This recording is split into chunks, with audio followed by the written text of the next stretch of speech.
beginning with the reason that I'm here tonight. Let me say something about the perceived disharmony between science and faith.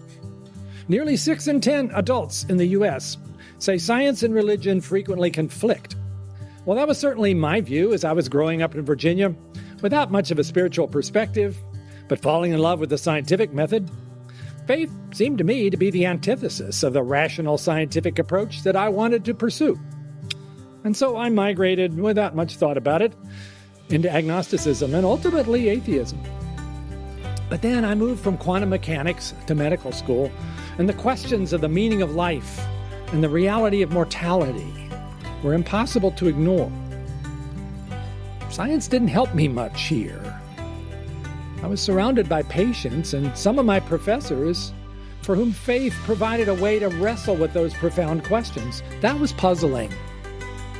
Challenged by one of my patients to describe what I believed about God, I realized my atheism was dangerously thin.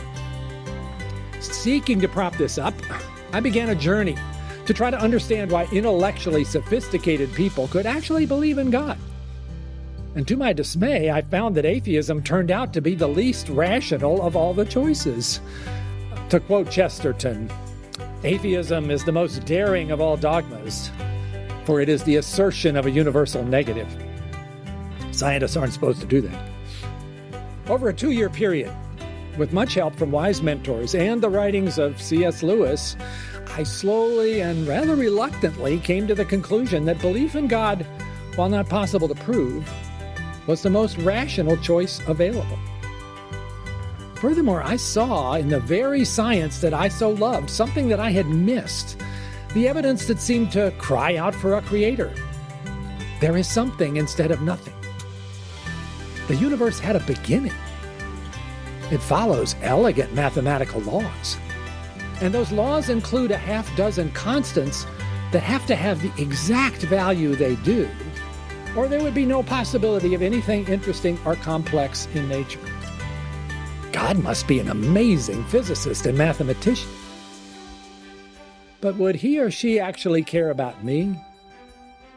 The major world religions seem to say yes, but why should I trust that? And then I met the person who not only claimed to know those answers and to know God, but to be God. That was Jesus Christ. I had thought he was a myth, but the historical evidence for his real existence was utterly compelling, including his life, his death, and yes, even this, his resurrection. And as the truth of the New Testament sank in, I realized I was called to make a decision. In my 27th year, I could simply not resist any longer.